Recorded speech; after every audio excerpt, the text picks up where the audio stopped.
Rachanda Pickle sigue desaparecida. Sus amigos y familiares buscan respuestas. ¿Qué pasó realmente ese día? ¿Cómo pasó? Solo quien se la llevó sabe la verdad. Y también los árboles. Los árboles vieron el engaño del monstruo. No le hice nada a Chani. Tú estabas en casa, saliste por un momento y cuando volviste, Chani no estaba. ¿Es correcto? Sí. John va a trabajar. Vuelve temprano. Lo que no era poco común, pero es una alerta porque volviste temprano. Habla con Rachanda. Se va. Vuelve. Ella no está. Él no se preocupa por ella, aunque no la ve por ninguna parte. La ubicación. Esas cosas son alertas. Después llega la tarde y luego la noche. Y todavía no se preocupa. Eso es una gran señal. Todo parece muy extraño. Nadie llama a emergencias por una niña de 13 años en este entorno escabroso que nunca se alejaba de casa. Y todo esto resulta muy extraño para los investigadores. Quiero saber en detalle qué fue lo que pasó. ¿Hasta qué hora te quedaste despierto esa noche? Tuvimos sexo a las 7:30. En el día de la desaparición de su hijastra, él estaba con Linda. Y cuando la policía le preguntó, bueno, ¿cómo estuvo? Él empezó a describir este encuentro. Estuvo increíble. ¿Fantástico o no tanto? Oh, estuvo increíble. Nos divertimos mucho. Cualquiera que sea padre conoce esa preocupante sensación. Cuando tus hijos se retrasan 5 minutos, imagina si vuelves a casa y no están y no puedes encontrarlos. Pero dijo que antes de reportar su desaparición, esa noche tuvieron el mejor sexo de su vida de casados. Estaban pasando muchas cosas. ¿Eso no interfirió en tu desempeño sexual? No. ¿Fue el tipo de sexo normal que tienes con tu esposa? Tengo muy poco interés sexual. Linda siempre dice que mi apetito sexual es muy extraño. Bien, ¿y qué te atrae sexualmente? No mucho. Los detectives sospechaban, porque en otros casos, los hombres pueden tener dificultades para tener una erección, a menos que estén cometiendo un acto de violencia.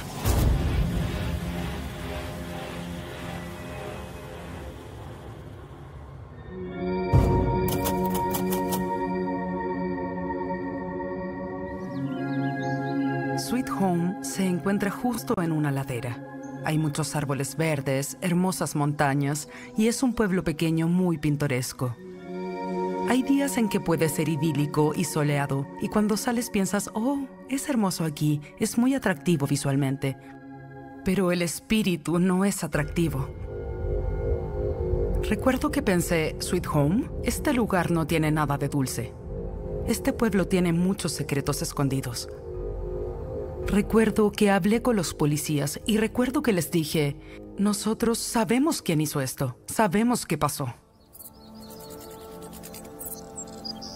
Un día, cuando Rachanda tenía 9 o 10 años, ella empezó a venir a la escuela con señales realmente claras de abuso. Ya no se arreglaba el cabello, lo que antes era muy importante. Estaba ansiosa. Ya no sonreía tanto y se veía triste. Realmente triste. Recuerdo que tenía el ojo amoratado y también un pequeño corte bajo su ojo. Literalmente contaba las horas. Faltaban exactamente 2 horas para ir a casa. Y ella decía, no puede ser. 2 horas para volver a casa. Yo le decía, lo sé. Porque yo tampoco quiero volver. En casa, mi padrastro era muy violento física, emocional y sexualmente. Y esa era nuestra vida. No es que le haya preguntado a Rachanda, ¿te están maltratando? Para nada. Recuerdo que un día tocó mi hombro y me dijo, ¿recuerdas que me dijiste qué te pasó a ti y a Mandy? Le dije sí, y me respondió, eso me está pasando ahora. Su padrastro, John Aykroyd, entraba a su habitación. Creo que eso provocó muchas de nuestras conversaciones, saber que todas sentíamos que vivíamos en un infierno. Recuerdo que una noche yo tenía 14, Rachanda tenía 13. Mi mamá no estaba, creo que se quedó en Sweet Home. Y quedamos solo John, Rachanda y yo. Ni siquiera sé cómo desperté, pero lo hice. Y John estaba en la habitación de Rachanda, arrodillado a un lado de su cama. Ella estaba en su cama y fue muy extraño. Le dije, ¿qué pasa? Y supuestamente John la escuchó teniendo una pesadilla. Decía, mamá, no, y él entró. Pensé que era muy extraño y cuando alguien le preguntó a Rachanda, ¿qué pasa? Ella dijo, no quiero hablar de eso. Pero le dije, Rachanda, ¿qué pasa? Un día, Rachanda le contó a un adulto, a alguien de confianza, lo que estaba pasando. Y todos dijimos, bien por ti, Rachanda, bien por ti. Pero ella nunca contó ninguna cosa, no contó lo que le había pasado. Yo le conté a ese mismo adulto lo que pasaba en nuestra casa. Y recuerdo que dije, estoy cansada de los golpes, de la violencia, me asusto cuando veo a mi padrastro. Y en mi corazón sentía que estaba al final de un túnel. Sabía que los policías iban a venir y que estaríamos a salvo. Y después, esta persona en la que confié dijo, ellos no creen que estés diciendo la verdad. Entonces, ellos no van a hacer nada. Y dejaron todo ahí. Entonces, cuando Rachanda fue y les contó, en mi corazón sentí que no había pasado nada, que la ignoraron. Y ella estaba muy asustada, porque le había contado del maltrato. Le asustaba lo que ese hombre, John Aykroyd, podía hacer. Se necesita mucho para lograr que un niño hable y que después sea tratado con indiferencia. Es profundamente decepcionante. Sin duda había una cultura en la que los hombres no se hacían responsables. En ese momento los abusos sexuales y las violaciones no eran investigadas ni tampoco se trataban como lo hace la policía hoy. ¿Hay alguien? ¡Rachanda! Mientras buscábamos a Rachanda en el bosque, yo era una de las personas asignadas para estar con John. Y hablaba de cosas muy extrañas. Hablaba del tamaño de los pechos de su hijastra, de lo que vestía y de sus períodos. Hablaba de ella en tiempo pasado, no en presente. Y después decidió cambiar de tema. Y ahí fue cuando empezó a hablar de Kay Turner.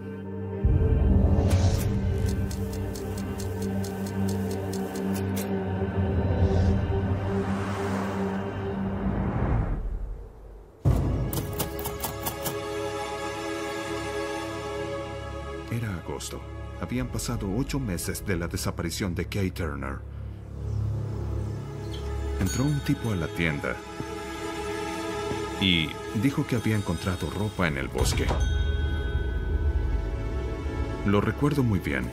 Me quedó grabado porque fue extraño. Dijo que fue el último en verla con vida. En ese momento yo no sabía que era Aykroyd. John Aykroyd entró a Camp Sherman Store y dijo, encontré la ropa de la niña perdida. Después dijo, ¿por qué tuve que encontrarla? Yo fui el último en verla con vida. Es una afirmación alarmante. Y más tarde dijo que era la última persona en haber visto con vida a su hijastra Rachanda. Aykroyd me trajo aquí.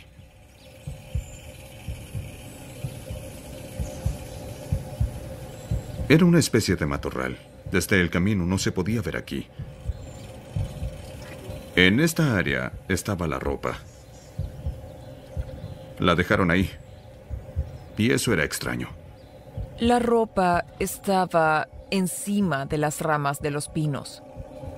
Después los investigadores supusieron que él la había dejado ahí. No decía mucho. Parecía entusiasmado. Estaba feliz de ver esa ropa. Minutos después de eso, llegó la policía al lugar. Recorrimos el área. Encontramos una mandíbula inferior, un par de huesos, y se determinó que eran de Kate Turner. Yo estaba hablando con el dueño de la tienda cuando llegó John Aykroyd. Yo lo conocía, porque había hablado antes con él.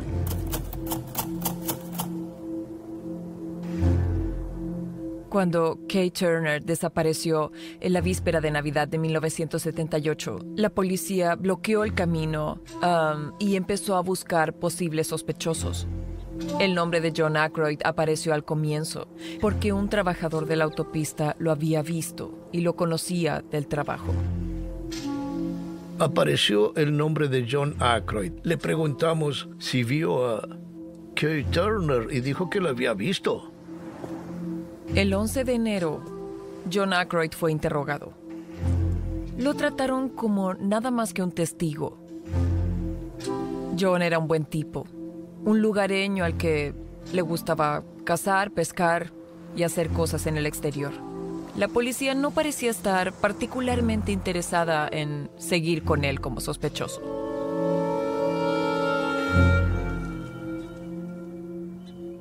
Ocho meses después de la desaparición de Kate Turner, sus amigos ofrecieron una recompensa de $1,000. Y de la nada, John Aykroyd afirma haber encontrado esta ropa en el bosque.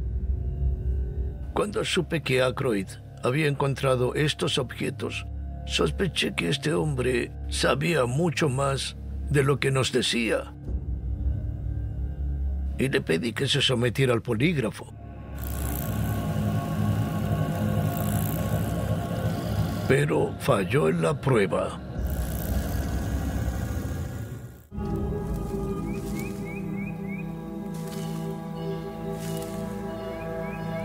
Yo era detective sargento y un teniente de la policía del estado de Oregón vino a mi oficina y me preguntó si conocía a John Aykroyd. Le dije sí lo conozco. Crecí con él y conocí a su madre. Hemos vivido en la misma comunidad toda nuestra vida. Y me dijo, bueno, ¿tiene algo que ver con el caso de Kate Turner? Le pregunté cómo sabes eso y me dijo, le hice una prueba con el polígrafo y no salió bien.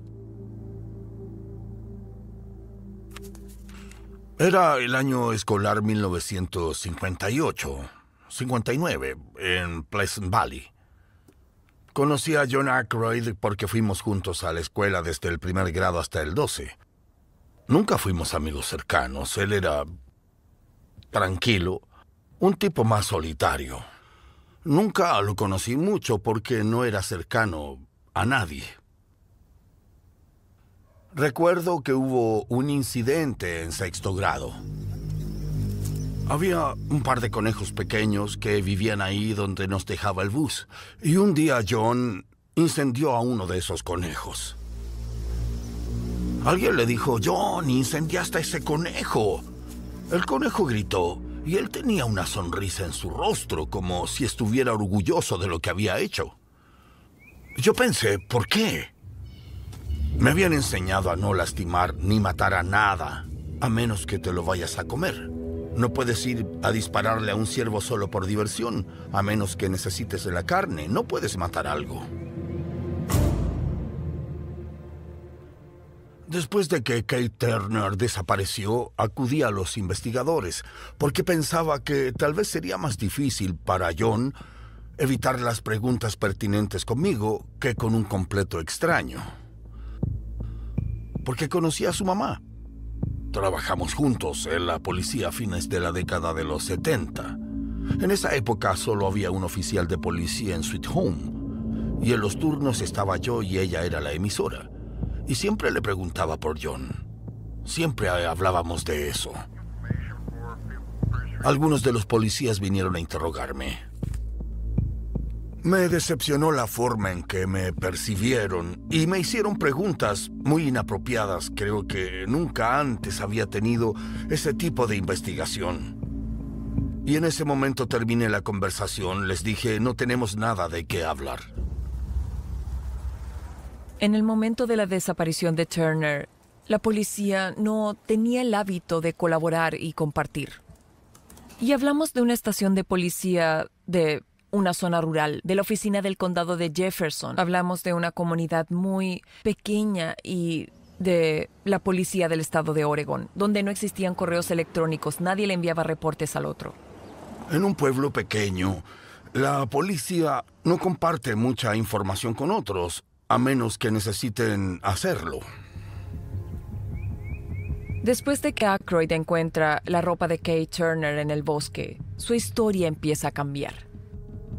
Después de fallar en el polígrafo, lo interrogué en mi oficina. Y lo negó todo, pero dijo que había hablado con ella. Revela que habló con Kay, que tuvieron una conversación breve, que intercambiaron saludos de Navidad y que todo fue muy encantador y cordial. En el polígrafo le preguntamos si había tocado a Kay Turner y dijo que no, pero el polígrafo dijo que sí. Luego le volvimos a preguntar si la había tocado y dijo que lo hizo en febrero, que estaba recostada sobre la nieve. Hacía 2 meses que había desaparecido y hubo casi 1 metro de nieve en febrero en ese año. No pudo haber estado encima de la nieve. Cuando termina admitiendo todo esto, encuentra un cuerpo en descomposición en el bosque, se detiene y toca esos restos, pero no dice nada, a pesar de saber sobre la intensa búsqueda e investigación de Kay.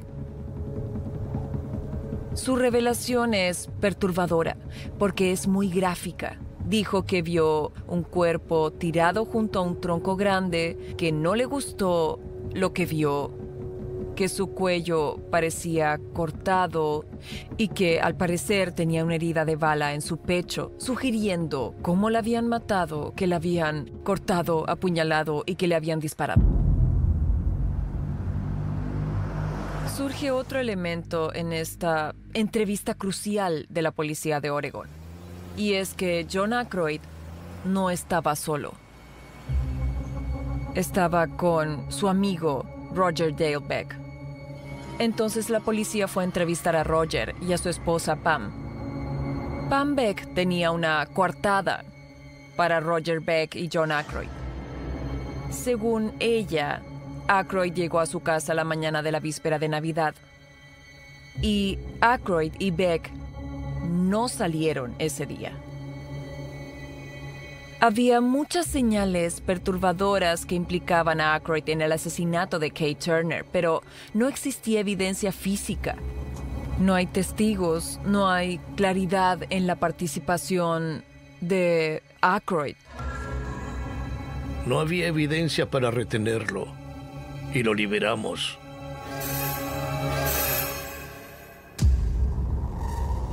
El bosque sabía lo que John había hecho, pero lo vieron caminar libre para volver a esconderse. La justicia falló. ¿Qué más pasará antes que lo detengan?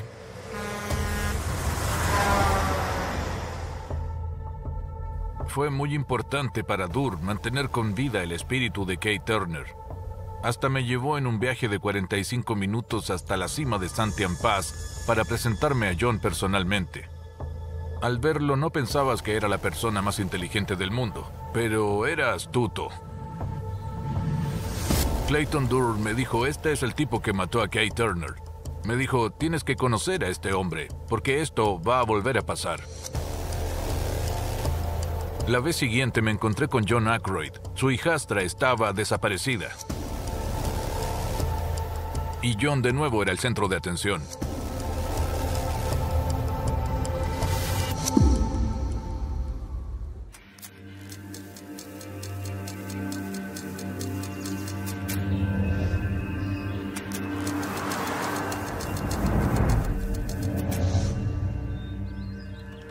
Para mí, como periodista de esta historia, te preguntas, ¿quién es este tipo? Pensé, bueno, voy a revisar el gabinete de archivos. Y en medio de los demás había una pequeña carpeta con reportes que indicaban que Aykroyd había tenido un encuentro violento con un extraño el año anterior al asesinato de Kay Turner. Fue un momento increíblemente importante en la línea de tiempo de los hechos criminales de Aykroyd. Esta mujer no había hablado de esto desde que pasó. Bueno, te voy a hacer otra pregunta. En algún momento, piénsalo muy bien. ¿Has sido sospechoso de algún crimen sexual? Sí. John Aykroyd pudo haber sido detenido. Si la policía me hubiera escuchado, nada de esto habría pasado jamás.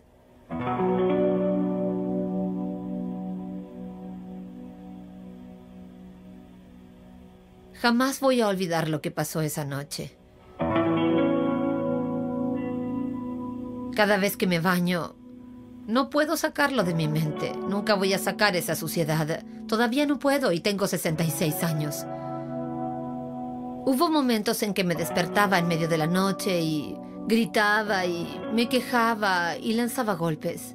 Una vez le dejé el ojo amoratado a mi esposo. Eso siempre ha estado conmigo, como si estuviera sobre mis hombros. Como si lo llevara conmigo, pero nadie puede verlo o sentirlo, solo yo.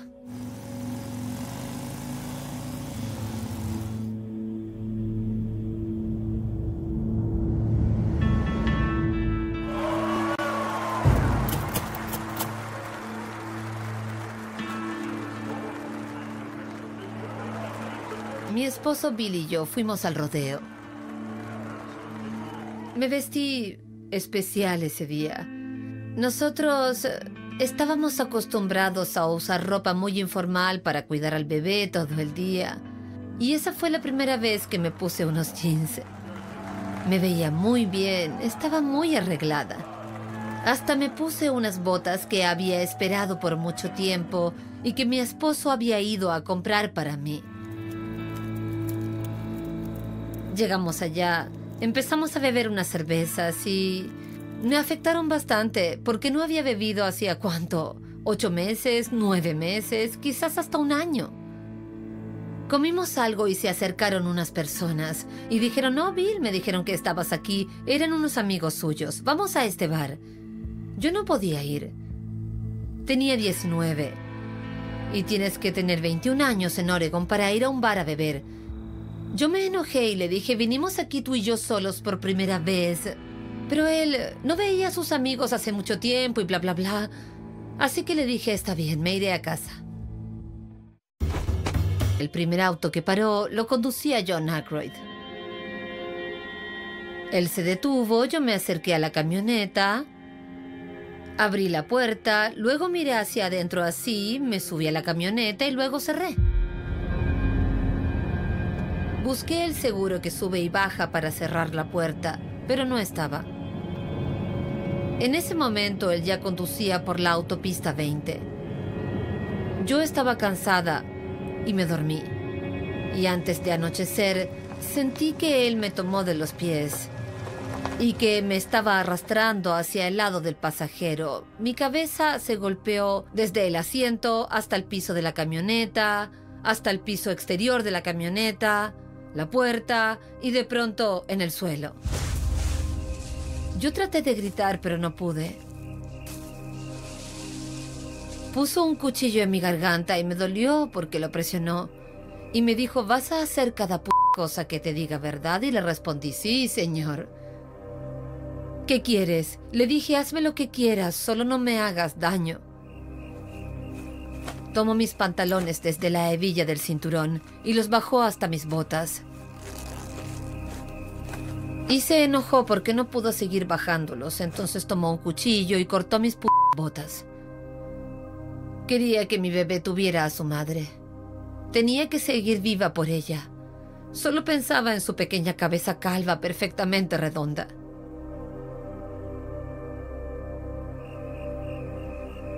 Después de que terminó, me puse en posición fetal porque sentía dolor. Así que él empezó a cerrar sus pantalones, a arreglar su chaqueta, su camisa y lo demás. Y después de eso me miró y me dijo, ¿y ahora qué hago contigo? Le dije, llévame a casa. Trataba de ser amable con él, porque quería volver con mi bebé. Le dije, ¿no tienes ropa o algo en esa vieja camioneta tuya?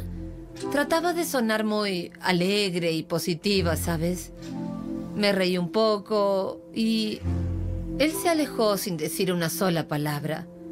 Así que buscó en su camioneta y sacó un par de pantalones de color crema y café oscuro que eran para un hombre gordo.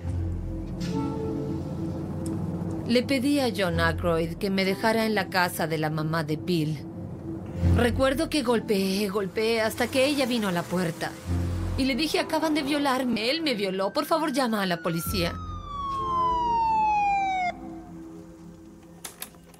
La policía vino e hicieron un reporte.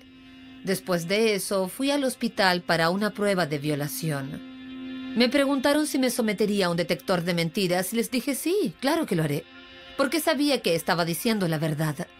Me preguntaron si tal vez me había acercado a él sexualmente o si estaba coqueteando con él.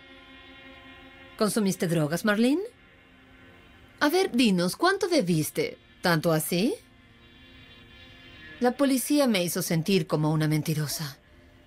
¿Por qué una madre de una pequeña bebé que está amamantando iría a mentir sobre una violación? Su explicación fue que Marlene se había acercado a él y él simplemente respondió. Y al parecer eso le hizo sentido al detective. Me hicieron sentir como una estúpida. Solo era una mujer joven de piel morena que no sabía lo que estaba diciendo. Me hicieron sentir que había sido mi culpa. John, quiero entender lo que pasó ahí. ¿Qué se supone que hiciste específicamente? Lo único que recuerdo es que esta chica necesitaba un viaje a su casa. Estaba en el rodeo de Sisters muy preocupada por su bebé. Me rogó que condujera y que la llevara a su casa para poder estar con su bebé. Le dije, está bien, y empezó a acercarse a mí. Y vaya, se estaba acercando sexualmente. Entonces yo me detuve. Tratamos de hacerlo, pero no pude. Y ella nunca dejó de insistir. Lo interrogaron, pero no lo acusaron ni tampoco lo arrestaron. Le creyeron a él y no a mí. ¿Cómo puede pasar eso? El oficial vino y me dijo que ella había presentado cargos de violación en mi contra, y eso me sorprendió mucho. Y dijeron que los estaban investigando. Hablé con el oficial un par de veces y me dijo, no te preocupes por eso. Probablemente no va a llegar a la corte. Y los cargos fueron desestimados.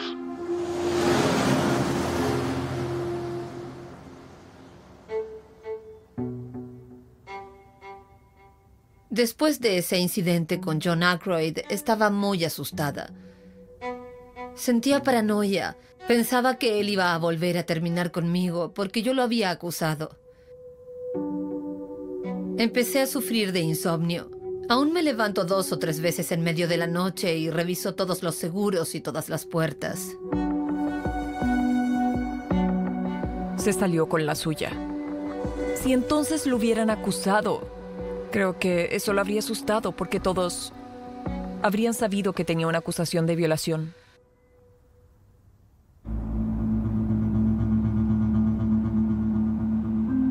Recuerdo que un policía dijo, si estás seguro que no hiciste nada con ella, es probable que su esposo y sus amigos vengan a golpearte.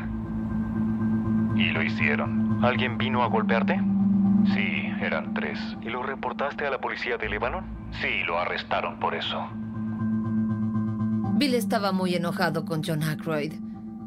Le pedí que me prometiera que no lo mataría porque me asustaba que lo atraparan y que lo encerraran por asesinato. Y no puedes perder tu vida por un pedazo de mierda como ese tipo. No vale la pena. Sé que él va a pagar algún día. Él va a pagar. La vida tiene muchas vueltas. Así que alguien llegó y le dio una gran golpiza. Sí, 3 o 4 tipos me golpearon. Mi esposo dijo, tienes suerte de que no vaya a matarlo. Vamos, señor Gabrielsen, no puedes hacer eso. Y me respondió, claro que puedo. No puedes hacerle eso a mi esposa, no puedes hacerle eso a nadie. A veces casi deseé que me hubiera matado, pero ya no pienso en eso. Sobre todo cuando supe lo de esa chica de 13 años. De verdad, una niña. Es algo que me rompe el corazón. Marlene trató, pero nadie la escuchó. Sus afirmaciones fueron silenciadas.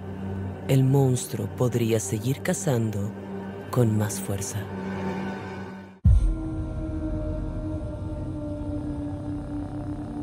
La familia en general era cercana a John.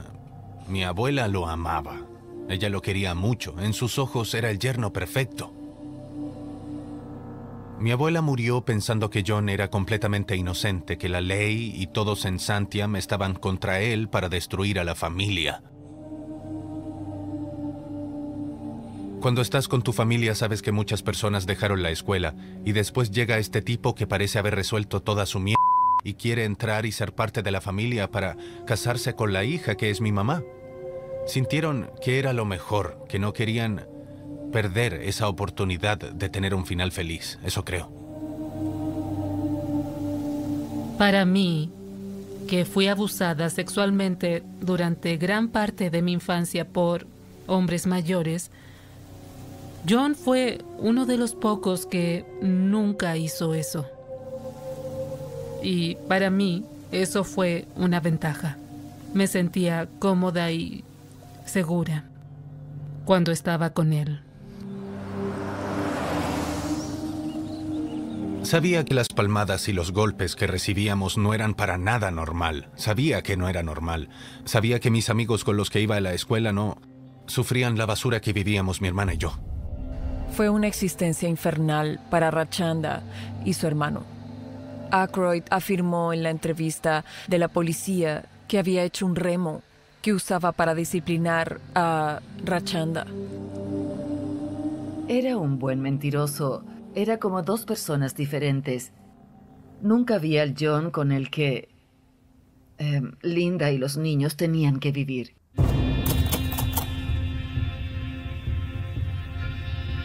Cuando Rachanda desapareció, se comportó como un buen hombre. Decía que quería ayudar. John tenía sus propias teorías de lo que debía ser un hombre. Para John, siempre era otra persona. Cuando una persona no deseable ve que se presenta una oportunidad con una chica atractiva, la toma y se va directo al auto con ella. Porque llevar 40 kilogramos para alguien no es nada. Una chica así, ¿qué tanto puede luchar? Le das un golpe y no va a seguir. Entonces, la persona que hizo esto, ¿cómo salió de ahí sin que lo vieran? Creo que caminó. Pudieron salir caminando o tal vez en un auto. Supongamos que tenía un cuchillo y él la amenazó para que no gritara. Tal vez amenazó a Chani con eso, para que se quedara callada. Un hombre debería hacer esto, un hombre debería hacer esto otro. Estaba convencido de que me estaba demostrando lo que había hecho. Cuando habló de atarla, revisaron su casa y su camioneta y encontraron una cuerda con el cabello de Rachanda en la parte de atrás de su camioneta. Habló de haberla retenido, lo que indicaba que ella luchó, pero que seguía con vida. y después encontraron sangre en un cobertor de cama cerca de la puerta principal de la casa. Quiero que me des una explicación de esa cuerda. ¿Por qué tiene cabello? La única explicación que se me ocurre es que a veces ella jugaba con los gatos, se la puso en su cabeza y los gatos corrieron alrededor de ella. Eso es lo único que se me ocurre. ¿Qué hay de la sangre? No lo sé. También hay sangre en la cuerda. ¿Cómo explicas esa sangre en tu camioneta y en tu puerta? No lo sé.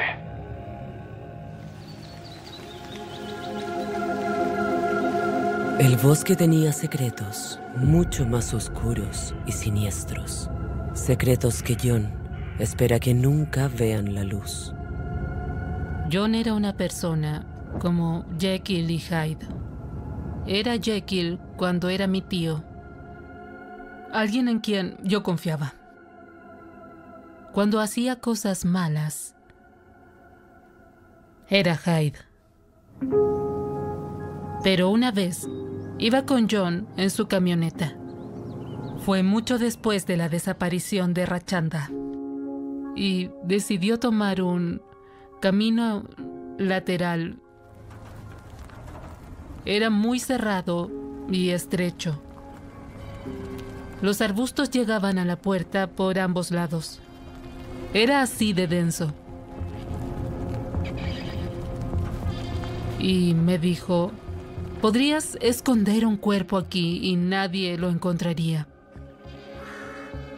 Le dije, sí, lo sé, ¿verdad? Me respondió, ¿sí?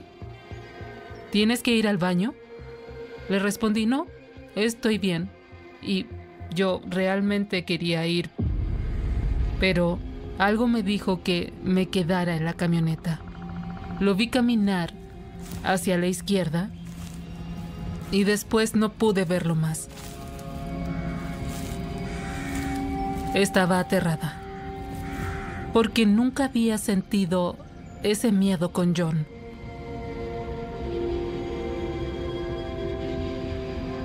En ese momento no sabía que John era capaz de matar. Solo lo bloqueé de mi mente. Pero estoy segura de que si hubiera bajado de esa camioneta, me habría matado.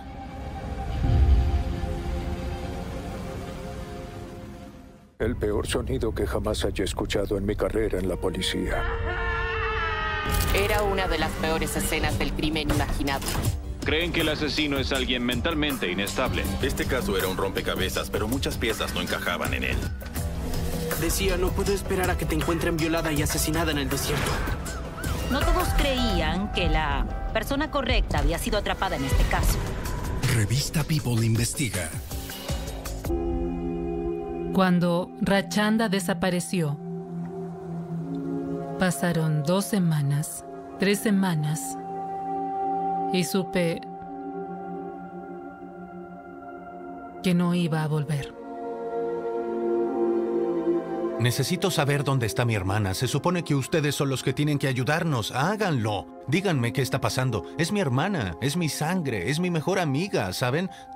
¿Dónde está? El monstruo está libre y no están cerca de encontrar a Rachanda. Buscamos a Rachanda por todas partes y no la encontramos. La evidencia, la sangre y la cuerda fueron un problema para nosotros porque ella vivía ahí. Hay muchas formas en que pudo haber sangrado, pudo haberse cortado, pudo haber tenido sangre de nariz. No teníamos ninguna evidencia de ADN que conectara a John directamente con eso. Para todos nosotros estaba claro que él la había matado, pero no teníamos un cuerpo. Y no se podía continuar sin un cuerpo. Se debía demostrar que había sido un crimen y que la habían asesinado. Si no puedes demostrar eso, no puedes hacerlo de nuevo. Se terminó. Perdimos. Y él continuó.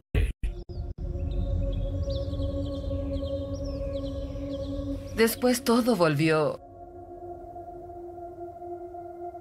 a la normalidad. Se terminó muy rápido. Las búsquedas terminaron antes de que empezara la escuela.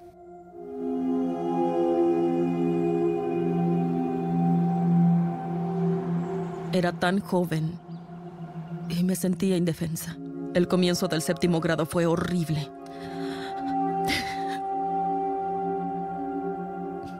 Porque ella ya no estaba ahí. Lo único que sé es que mi hermana no está y que mi familia está destruida. Se acabó. Se acabó el juego. Y te quedas solo en el mundo.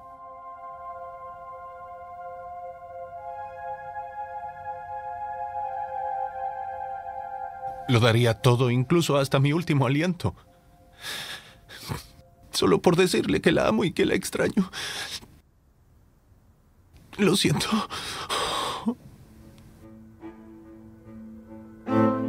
Sienten, al igual que con Kate Turner, que la vida de Rachanda llegó a su fin. John Aykroyd sigue sin cargos y disfruta de su libertad. Después que Rachanda desapareció, creo que nadie pensó que John Aykroyd era capaz de así. Muchas personas dijeron, no puede ser.